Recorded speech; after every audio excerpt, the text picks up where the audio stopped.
everyone, and welcome to the show. Today, we're diving deep into the world of advanced vocabulary. Get ready to sound smarter, more articulate, and all around more impressive when you speak English. Exactly. We're not just talking about fancy words for the sake of it. This is about precision, about having the right word at your fingertips to express exactly what you mean. Plus, we'll share a speaking course announcement, so stick around. All right, let's jump right in. We're kicking things off with some advanced adjectives that are guaranteed to boost your eloquence. Ooh, exciting. Hit us with the first one. First up, we have ubiquitous. It means existing or being everywhere. Think of those chain stores you see no matter where you go. Got it.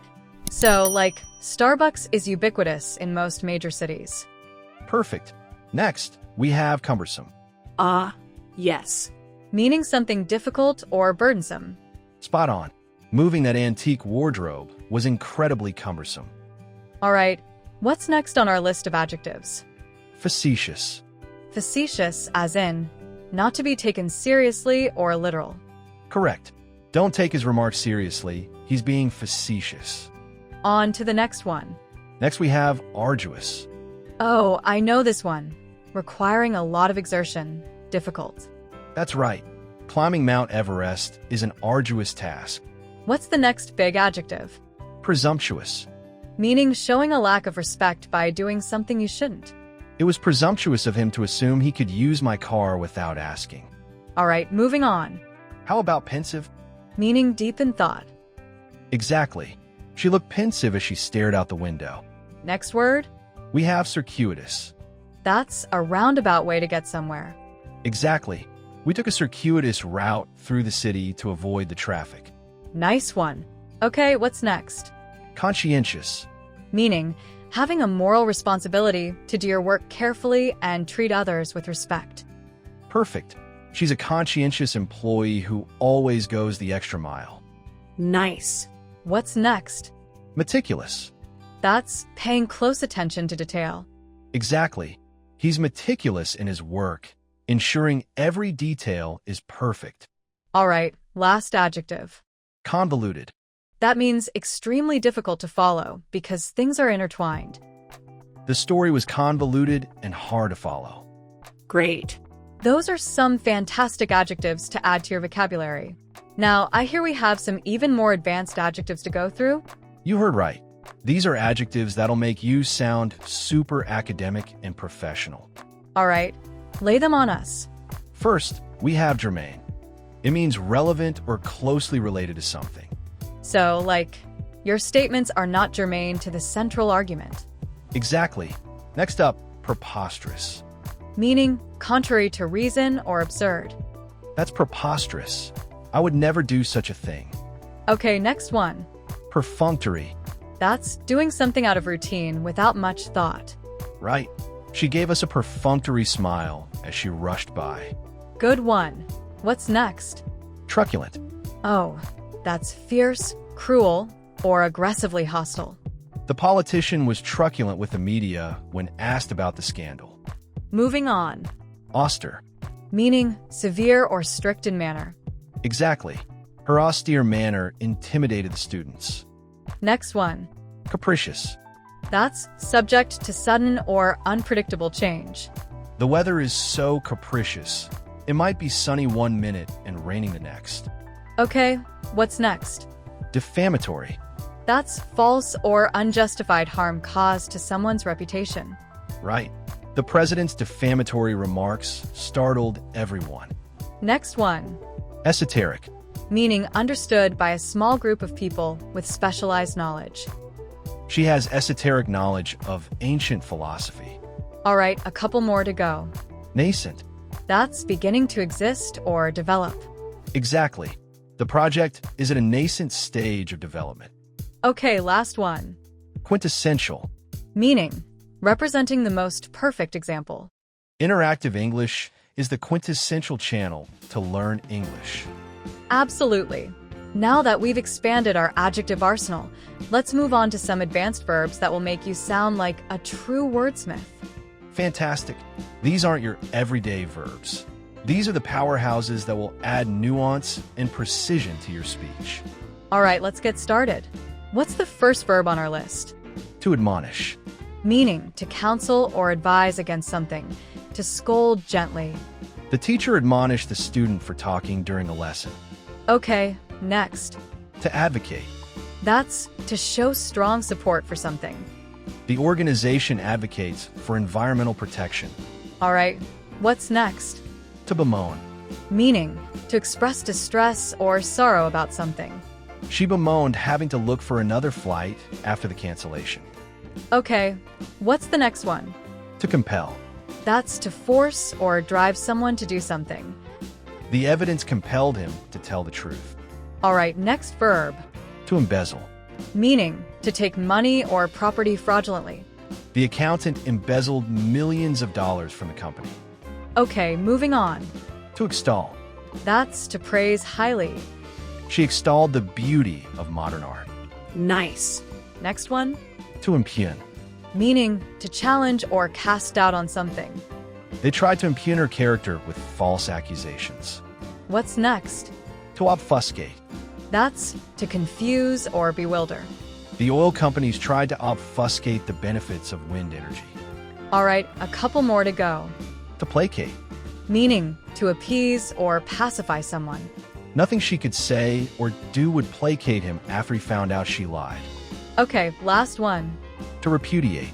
That's to reject something with disapproval. The professor repudiated the student's request to postpone the exam. Wow, what a collection of powerful verbs. Now let's switch gears and delve into some advanced nouns that will elevate your vocabulary even further. Fantastic. Nouns are the building blocks of language, and these will definitely add some sophistication to your speech. All right, let's dive in. What's the first noun we should know?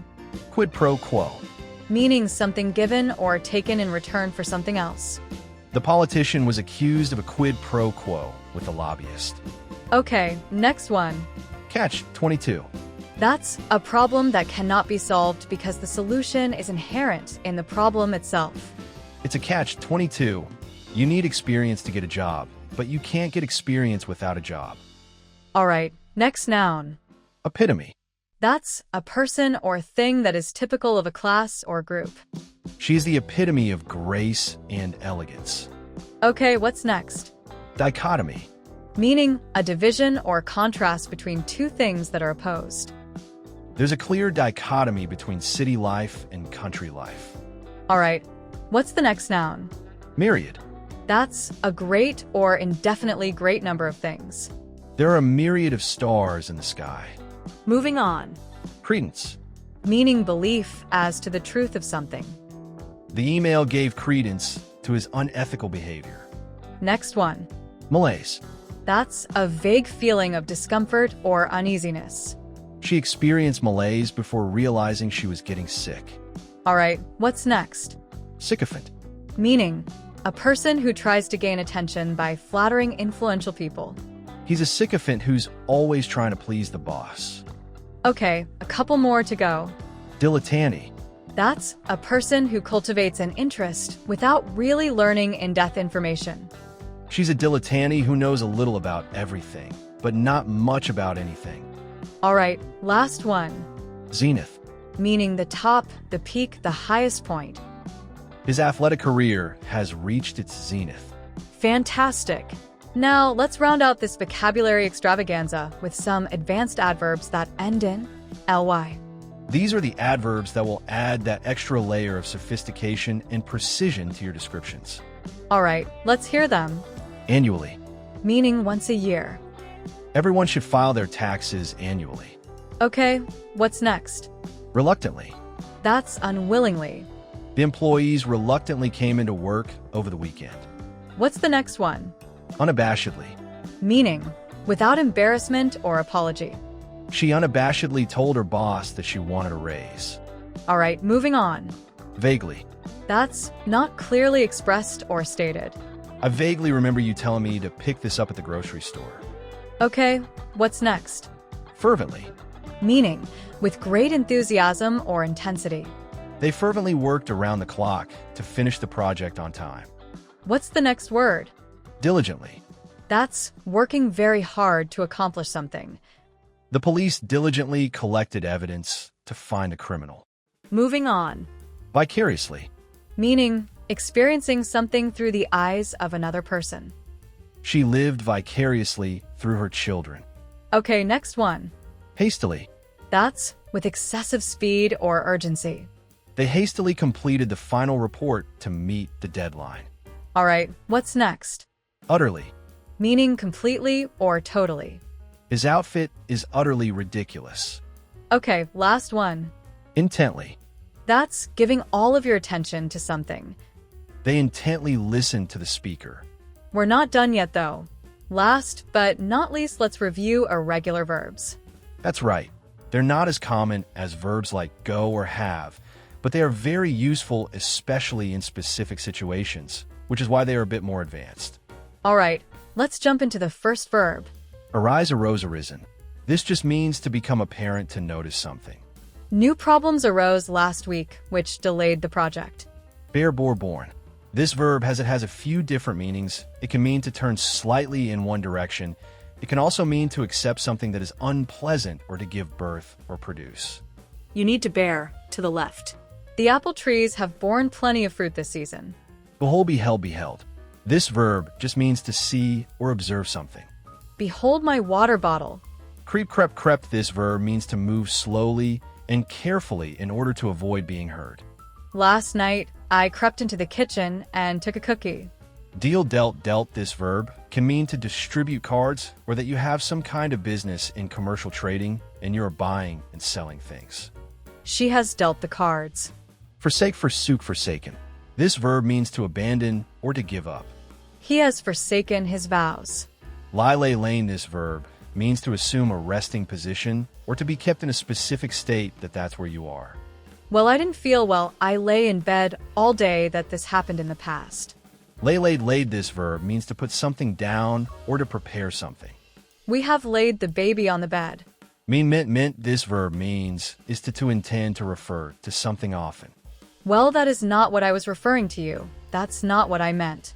Overtake, overtook, overtaken. And this verb means to come from behind and move in front of. Well, we overtook the bus because it was driving so slow. Rise, rose, risen. This verb has a couple of different meanings. The first one is to move from a lower position to a higher position, and the next meaning is just to get up. The sun has risen. Swear, swore, sworn. This verb means that you're making a promise to do something. He has sworn to tell the truth. Shake, shook, shaken. This verb means to move something up and down or from side to side or even a tremble. When we met, we shook hands. Weep, wept, wept. And this verb means just well to cry or to shed tears. After the breakup, he wept for days. He was so sad. He wept for days. Withdraw, withdrew, withdrawn. This verb means to remove something or to take something back. She has withdrawn all her money from the bank account. All right. Now, before we wrap up, I want to make a quick announcement.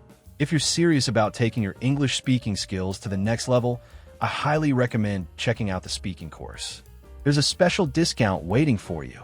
Oh yes, this is amazing. It's all about speaking confidently, clearly, and naturally.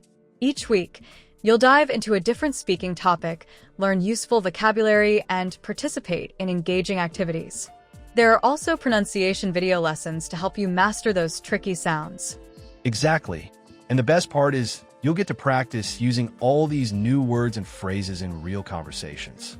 So, if you're ready to boost your fluency and speak like a pro, click the link in the description below to learn more and sign up.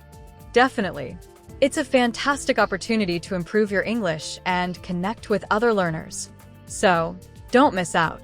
That's it for today's vocabulary-packed episode. We hope you learned a ton of new words and phrases to add to your English arsenal. Absolutely. Remember, practice makes perfect. The more you use these words, the more natural they'll become. So, get out there and start speaking. Thanks for tuning in, everyone. We'll catch you in the next episode. Bye for now.